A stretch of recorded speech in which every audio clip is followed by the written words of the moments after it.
So Stephanie Chan is a grad student at Cornell, and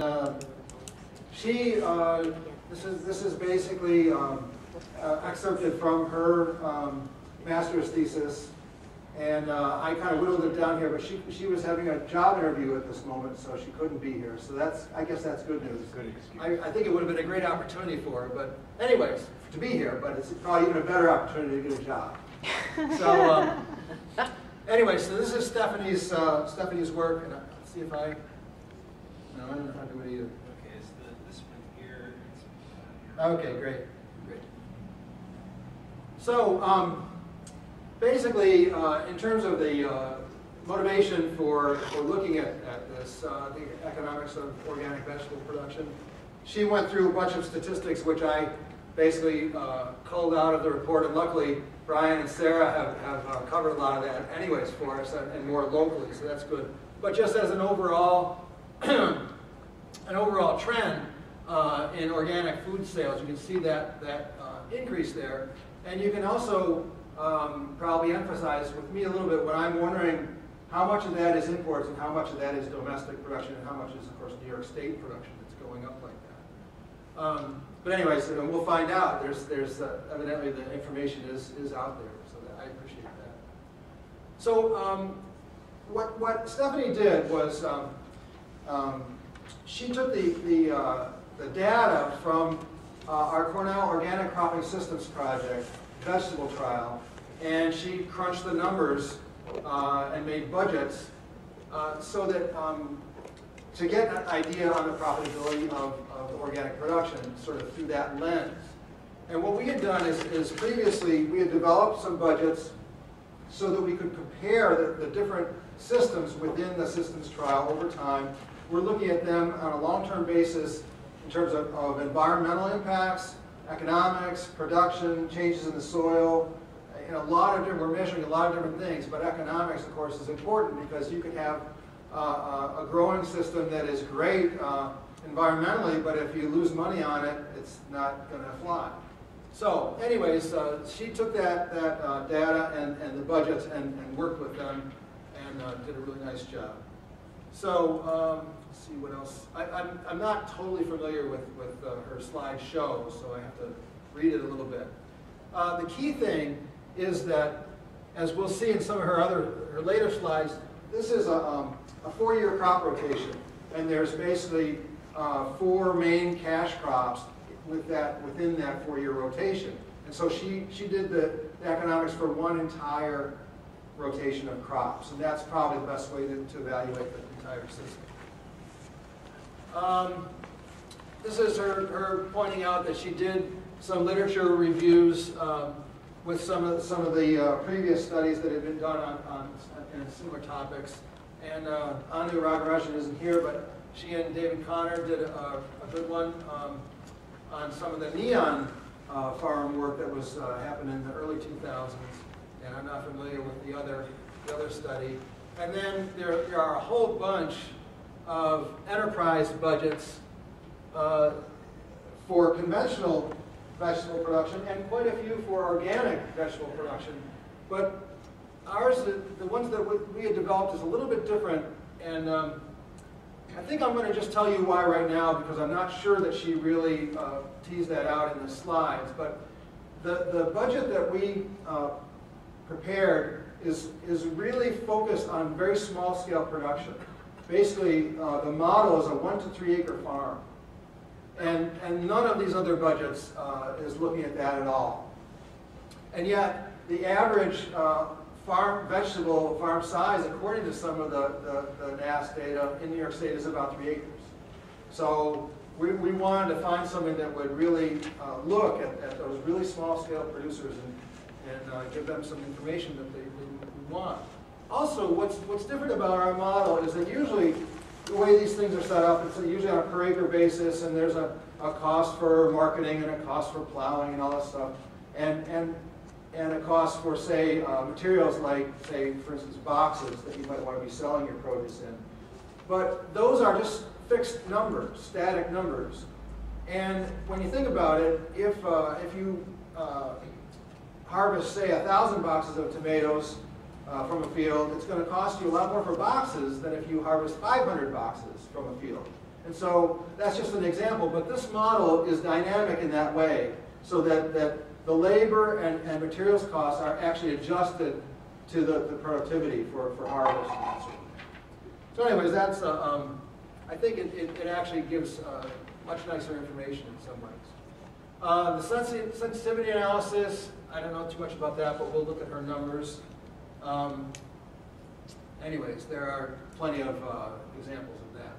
So this is about the Organic Cropping Systems Project vegetable trial, just to give you a little background on the sort of the real functioning research project that her numbers are derived from. And at Cornell, we have a 35-acre certified organic section of the vegetable research farm, which was purchased in about the year 2000. It's been certified, I think, since 2004.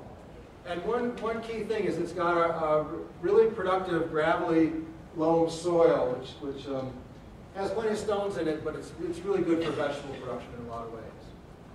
And another key aspect of our research project is that we have a farmer and extension advisory group. And every winter we meet, and we have, I think, 5 or 6 growers and 2 extension people, and we really hash through what happened in the previous year, what's coming up, what we saw in our results, and they actually give us input into maybe some changes and tweaks that we can make in the system. So these are actually evolving over time. That's not going to really impact much on the economic data, but just gives you an idea of what this long-term trial is really all about. We're trying to keep it very relevant to the farmers, and so we really value their input and utilize it every year. Let's see what she's got here. The key setup of the experiment is that there are 4 different organic systems. And I'm going to just describe it quickly that they basically vary in intensity of production from our intensive system actually grows 6 different cash crops in the 4-year rotation cycle. So 2 years it's double cropping. And then that intensity goes up, there's an intermediate system and then an extensive system where only 2 crops are grown in the 4-year rotation cycle, and in between there's soil building and weed suppression, cover cropping that's taking place there. And then we also have a 4th system that is reduced tillage. It's a ridge till system. That's very experimental. And there's a randomized complete plot design. There's 2 entry points in the rotation so that of the 4 main rotational crops, we grow 2 of them every year. And it's a split plot so that 1/2 of the plot is basically a year ahead of the other in the rotation. And that means that if there's a really good year for squash 1 year and a terrible year the next year, rather than having very positive squash results or very negative squash results, we get the average of those, which is kind of maybe average squash results. So that's the idea there. It'd be nice to have all 4 crops in rotation featured every year, but we just don't have the people power and everything and the budget to do that. So the main crops in the rotation, which I know she has pictures of, cabbage, lettuce, potatoes, and squash are the main crops. And the other thing that we're looking at besides this intensity is basically the more intensive the cropping system is, the less green manure cover crops we can fit into the system. So in the really intensive one, we basically don't have any legume cover crops that add nitrogen into our cropping system. So all the fertility needs to come from compost.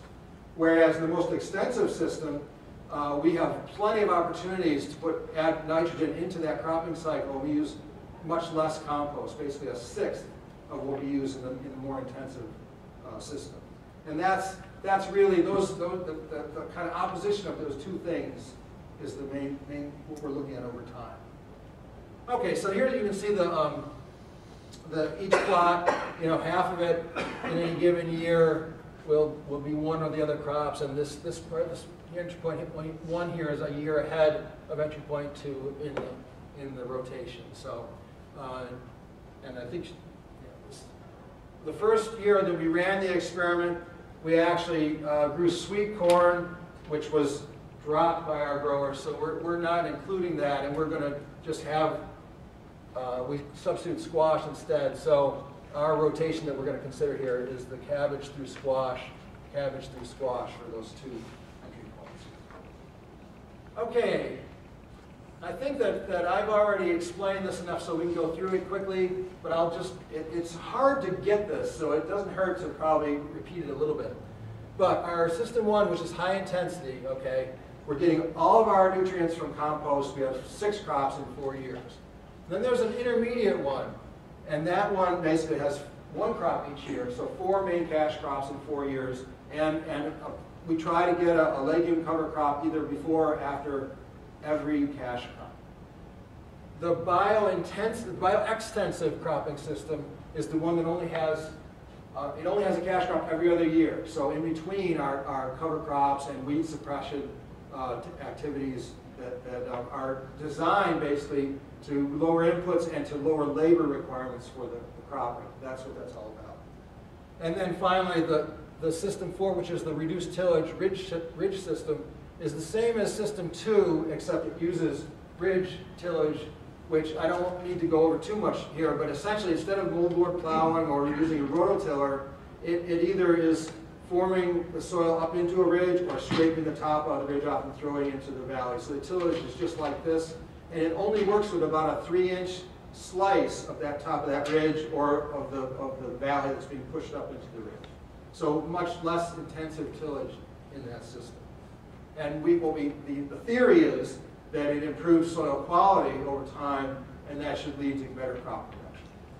Okay. For the enterprise budget itself, basically it looks at yield, which is set at a certain price, and it's a retail price. Again, the assumptions, this is a very small scale operation, so it's all marketed directly at a retail price. And the other assumptions are that the operator does all the labor on this farm. And that's of course a simplifying assumption that doesn't really happen in very many farms at all in reality. And the costs were calculated for small scale but mechanized equipment, so like a 30 horsepower tractor with appropriate tools mounted on it. Those are the assumptions that feed into the costs there. Marketing, we just assumed a 20% charge of gross for marketing. And that's another simplifying assumption, but that was how we did it. And people can sort of calibrate that to their own situations or to what they think typical small farm like this would actually have. But I think it's in the ballpark, actually. Let's see, the key output is dollars per operator hour. Again, we're assuming this is the 5 minutes. Okay. We're assuming that the operator does all the labor, and so this is just the return to labor from these different systems, and that's really the key. It's more important than the return per acre, as we'll see. Okay. We want to look at both which crops maybe are more profitable, and of course the whole farm. If there were a whole farm with growing these 4 crops that was managed this way, what would the profitability look like? And this is of course a model, but it does. We think it gives some kind of guidance for real world economic performance. Okay, this is we don't have time for very many of the results, but this is what it looks like when you sum the budgets for each of the 4 crops for each system. So this high intensity system, I had a pointer, but you can see that the total receipts are the highest. It had 6 crops instead of 4. The net return is higher. The total costs are higher than the other ones. And once again, the system 2 is the intermediate, and it kind of follows that intermediate course. System 3, there's only 2 crops in the 4 years. So the income is less, and the costs are less, but the return is less too. But the hours are also less. So if we look here, this is the total hours that are required for these different systems. I guess I should mention the System 4 as well, which is much more experimental, but lines up pretty similarly in most of these with System 2.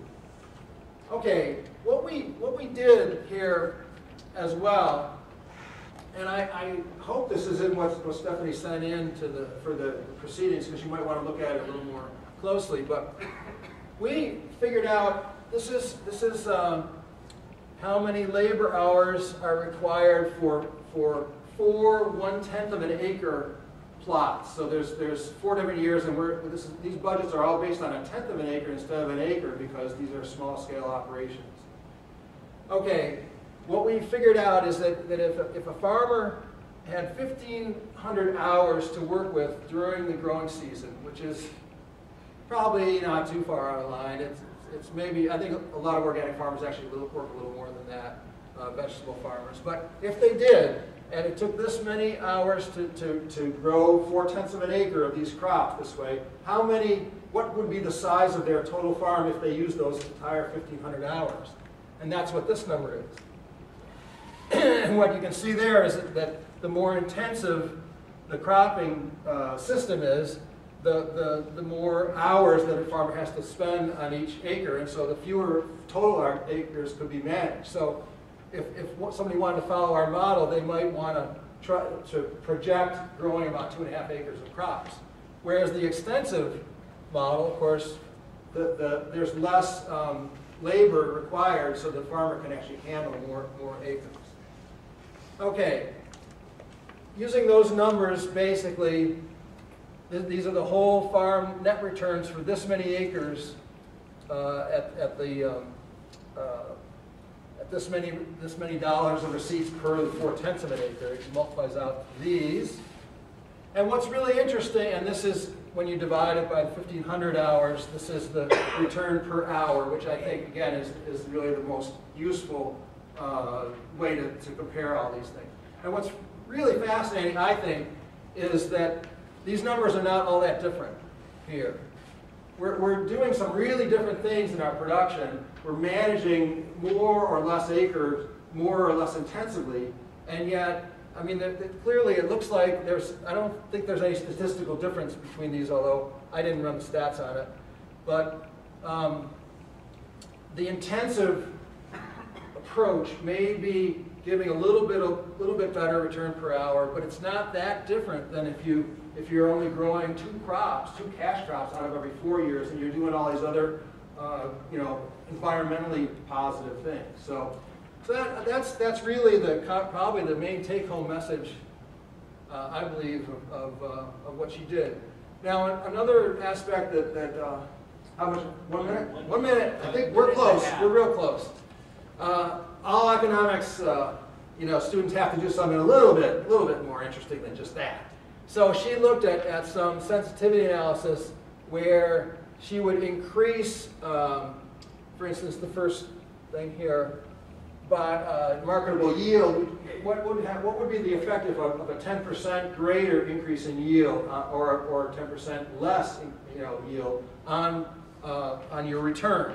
And so basically, there's a little bit bigger effect than 10%. If you have a 10% increase, you would increase your net income by 12% if you have a 10% increase. There's a little bit of a multiplier there. It's a little bit more sensitive to yield and price. They're very similar in terms of the effects. But what's really there are a couple other interesting things. She looked at fuel prices. What if fuel prices went up 10%? And there's almost no change there. And I think that's really clear that the fuel in the production side of these organic systems is a really small portion of the whole thing. And that's interesting. Now, in terms of the marketing side, maybe getting your stuff to market, fuel will be much more important, and distribution would be, then it makes a big difference. But in the actual production side, fuel is not going to really hammer these farms that much. And the similar things with marketing costs and that. And I think I've got one more slide. Conclusions. All right. Go for it. So her conclusions are, we didn't look at the individual year data, or individual crop data because there wasn't time. But let me just tell you that potatoes, according to our model, at the prices that we were, assuming people got for them, are not a profitable crop, whereas lettuce and cabbage are. So that came out very clearly. And I should mention that there's an excellent book by Richard Wiswall. And I can't remember the exact title of it, but it goes through a very similar process, and it's excellent, and he makes a lot of the same points. Organic Farm Business Handbook. Yes, the Organic Farmers Business Handbook, I think, or something like that. Yeah. They have it downstairs. Right. Yeah, it's really valuable for any of this. Anybody who's interested in this would want to read that. Yield was quite variable, and that's one reason that the different systems actually sort of averaged out, was that in a given year, for one crop, one system might do really well, another one might crash, but they were different from year to year between the different systems, and so they kind of averaged out over time. Fuel prices did not seem to have any real effect on net profit, and I think one thing that is nice about this model is that you can change a lot of the assumptions in this model and customize it for, like, an individual farmer could do that and really kind of use the same process for their own crops and their own. So that is it. Thank you. Thank you very much. Yeah. So you said you used retail costs for their marketing costs? Retail prices, right. Or marketing costs figured into the cost? So the way we handle the marketing, because it would have added a whole other layer of complexity, was we just estimated the marketing at 20% of the gross.